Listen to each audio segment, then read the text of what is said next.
सिर्फ और सिर्फ 5 मिनट बचे हैं। निफ्टी आपको दिन के लोएस्ट लेवल पर तो नहीं लेकिन उसके निकट ट्रेड करता हुआ दिखेगा। 9,900 का लेवल बरकरार है लेकिन कट आज 206 पॉइंट का है, तो जो 100 EMA का एक लेवल था वो अब निफ्टी ने छोड़ दिया है। बैंक निफ्टी पर आप लगभग 550 अंक का कट आते हुए देख रहे हैं 20,550 पर। प्रदीप जी। बिल्कुल, तो देखिए ये जो गिरावट है ये ग्लोबली लिंक्ड है और अंतर्राष्ट्रीय बाजारों की वजह से दबाव आया है, तो जाते जाते 2 शॉर्ट्स मुझे दिख रहे हैं जो ग्लोबल मार्केट से बिल्कुल लिंक हैं। आशीष, आपकी राय, 2 स्टॉक्स, एक वेदांता और एक टाटा मोटर्स, दोनों पे शॉर्ट का मौका दिखता है, क्या कहेंगे?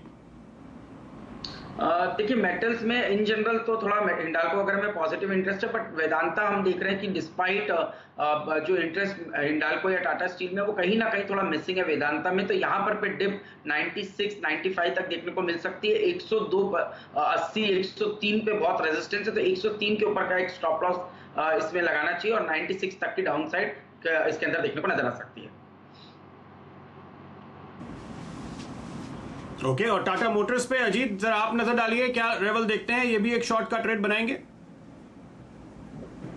बिल्कुल प्रदीप जी, देखिए जिस तरीके से मोमेंटम था वो कहीं ना कहीं थोड़ा सा प्रॉफिट टेकिंग का फेज है, तो मुझे लगता है कि प्रॉफिट टेकिंग एक्सटेंड हो सकती है आने वाले सेशंस में भी। तो करीब नीचे 101, 102 तक के लेवल्स पॉसिबल हैं। यहाँ पे आपका स्टॉप लॉस होगा करीब 109 का। तेजी का ट्रेड भी कराया था वैसे ही, तो जब मंदी बन रही है तो वो भी बताना आपके लिए जरूरी है। इनफैक्ट प्रॉफिट बुकिंग के लेवल बन रहे हैं, ये देखिए पिछले 3 दिनों से लगातार सचेत कर रहा हूं कि मार्केट में मुनाफा लेते रहिए और पोजिशनली बड़ी पोजीशन बनाने से आप बचिए, क्योंकि बाजार थोड़ा सा कमजोरी का रुख दिखा रहा था और आज ग्लोबल मार्केट्स ने मूड बिल्कुल बिगाड़ दिया। कल एक बाउंस आया, आज हम उसको पूरी तरह से गंवा के बंद होने जा रहे हैं। तो आज की क्लोजिंग 9,900 के आसपास निफ्टी मशक्कत कर रहा है बंद होने के लिए, 20,500 के ऊपर बंद होने के लिए वैसे ही मेहनत बैंक निफ्टी कर रहा है, लेकिन 550 अंकों का नुकसान है, 2.5-3% नीचे निफ्टी बैंक। दिक्कत बढ़ी है मिड कैप में दोपहर के बाद, जो अब 1.25% नीचे है और मार्केट ब्रेथ भी आपको कमजोर होती हुई नजर आई है। अब अगर 4 स्टॉक ऊपर है तो 7 में गिरावट है, यह है समीकरण आपके लिए। बाजार बंद होने वाले हैं, आपको बताते हैं वो स्टॉक्स जिन्होंने आज मोटे तौर पे बाजार पे दबाव बनाया है। भारतीय इंफ्राटेल बिल्कुल टॉप पे होगा, जहां पे आप 9% के करीब गिरावट आज आते हुए देख रहे हैं भारतीय इंफ्राटेल में। इसके अलावा जी एंटरटेनमेंट करीब 7-7.5% का नुकसान बनता हुआ नजर आया है, लेकिन दबाव बना एसबीआई पे 5.5% का, बजाज फाइनेंस पे 4% का, आईसीआईसीआई बैंक, एक्सिस बैंक, ये सारे वो फाइनेंशियल्स वाले स्टॉक हैं जो आज तेजी के साथ आपको कमजोर होते हुए नजर आए। इसके अलावा सन फार्मा पे प्रेशर बनता हुआ दिखाई दिया। टाटा मोटर्स जो अभी भी हम बात कर रहे थे, तो टाटा मोटर्स, मारुति, आयशर, ये 3 ऐसे स्टॉक हैं ऑटो सेक्टर के जिन पे सबसे ज्यादा प्रेशर आपने आज के ट्रेड में आते हुए देखा है। मोटे तौर पे ये इंडेक्स स्टॉक्स जिन्होंने आज आपके ऊपर बाजार के ऊपर दबाव बनाया। इसके अलावा इक्विटास, चोला इन्वेस्टमेंट के कुछ और स्टॉक्स थे जो आपको कमजोर होते हुए दिखाई दिए। वोडाफोन आइडिया उस फैसले के बाद करीब 13% नीचे जाकर बंद होता हुआ दिखाई दिया। आईबुल हाउसिंग में हमने एक तेज गिरावट आज के ट्रेड में आते हुए देखी है। और स्टील अथॉरिटी, एक और मेटल स्टॉक इस वक्त मेरी स्क्रीन पे आ रहा है जहां पर हमने कमजोरी आते हुए देखी। लेकिन इस माहौल में भी ढेर सारे वो स्टॉक जिन्होंने मजबूती बरकरार रखी, उन पर जरूर नजर रखनी चाहिए, क्योंकि ये वो शेयर्स हैं जो आपको बता रहे हैं कि इस करेक्शन में भी खड़े हैं, यानी स्ट्रॉन्ग है।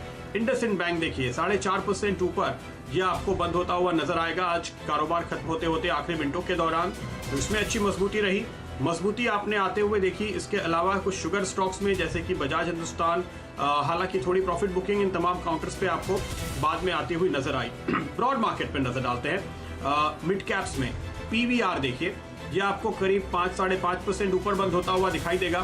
फ्यूचर रिटेल कल मोटा भाई के रडार पे था फ्यूचर रिटेल का स्टॉक, और वहां पर आप देख सकते हैं करीब आपको 5% की तेजी। महानगर गैस, अच्छी तेजी स्टॉक ने भी आज की कमजोर बाजार में दिखाई। एलआईसी हाउसिंग और मनप्पुरम फाइनेंस जो कमजोर बाजार में परफॉर्म करते हुए आपको दिखाई दिए। ऐसे कुछ एक मिड कैप स्टॉक्स थे। इसके साथ साथ सोना कोयो स्टीयरिंग, जेटेक जिसकी बात अभी शैल जी कर रहे थे, वो स्टॉक आपको तकरीबन 20% के सर्किट के करीब बंद होता हुआ नजर आएगा। गार्डन रीच शिप बिल्डर करीब 8.5% दिखाई देगा। मेघमणि ऑर्गेनिक 7% ऊपर बंद होता हुआ दिखाई देगा। ये वो तमाम स्टॉक्स जिन्होंने आज के ट्रेड में काफी मजबूती दिखाई है। चलिए फिलहाल आपके सामने क्लोजिंग बेल बज चुकी है, इस हफ्ते की एक्सपायरी पूरी होती हुई और 9900 के थोड़ा सा ऊपर फिलहाल प्रोविजनल आंकड़ा कम से कम देखने को मिल रहा है। वही बैंक निफ्टी का प्रोविजनल आंकड़ा आपको दिख रहा है 20,500 के आसपास, तो 550 पॉइंट नीचे। उम्मीद करें कि ये आंकड़े जब एडजस्ट होंगे तो आपको तकरीबन 9900 निफ्टी में दिखेगा और 20,500 के ऊपर का ही आंकड़ा निफ्टी बैंक पे दिखेगा। शैल जी, चलिए, ये आपके सामने कैश मार्केट्स की बात हो रही है। एफएनओ में अगर आप नज़र डालें, फिलहाल आपके सामने निफ्टी फ्यूचर्स 222 अंक